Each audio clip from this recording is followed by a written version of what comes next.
မမကိုတာပြောကြရရှိလို့ပြောလေတာပါဖြစ်လို့လေသားဘွားတော့ရေးကြည့်တယ်မမဆက်ပေးချင်လို့တေးလာခဲ့တော့နော်အဲ့ဒီချက်နေတယ်မလေးအမေကတာပြောတဲ့တားတောင်းပါလိမ့်မယ်အမေပြောထားတယ်လေတားတော့အမေတို့မျိုးရိုးအစင်တန်းနဲ့အသားဖြူတဲ့သူနဲ့ပဲသဘောတူတယ်လို့ပြောထားတယ်လေဟာမမရတယ်ဗျာ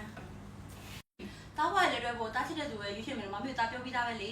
မင်းကိုမမီပြောပြီးသားလေမမီတို့မျိုးရိုးအဖိုးအဖွားအစင်ဆက်ကဆက်ပြီးအသားဖြူတဲ့သူပဲလက်ခံမယ်လို့ပြောထားတယ်လေ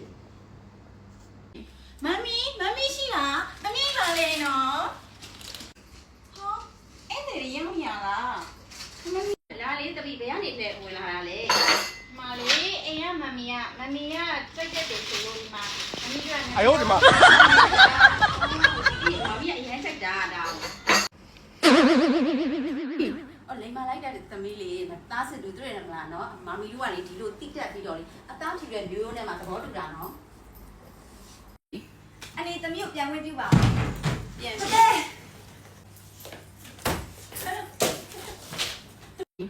သမီးဘာတွေဖြစ်ခဲ့တာတော့သမီးလိုချင်တာရအမေကအကုန်ဖြည့်ဆည်းပေးမှာ မင်းဖြည့်ဆည်းပေးနိုင်မှာဘူးဟာရပါတယ်သမီးကိုလည်းရံဖြစ်ခဲ့ပြန်ပြီလား တင်ဘူးဖြစ်နေတာကိုနဲ့မဟုတ်ဘူးအမေတို့ဟာအမေတို့ကဘာဖြစ်လို့လို့အမေတို့ကဘာလုပ်နေလို့တော့အမေတို့ကျတော့အသားဖွေးနေပြီးတော့မှသမီးကိုဒီမလေးမဲနေအောင်မွေးထားတော့သူ့ရဲ့အမေကသမီးကိုညင်းလွတ်လိုက်တယ်လေဟာဒီစိတ်မပူပါနဲ့သမီးစိတ်တိုင်းကြအောင်မမီကအကုန်လုံးဖြည့်ဆည်းပေးမှာပါသမီးခဏစောင့်မေအကုန်ဖြည့်ရှင်းပေးမယ်နော်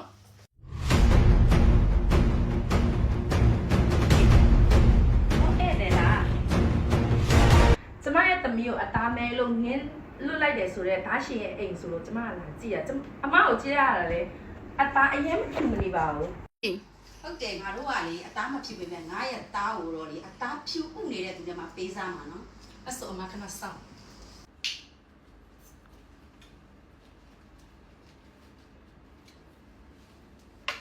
ဒီမှာအခုဆိုရင်ကျမ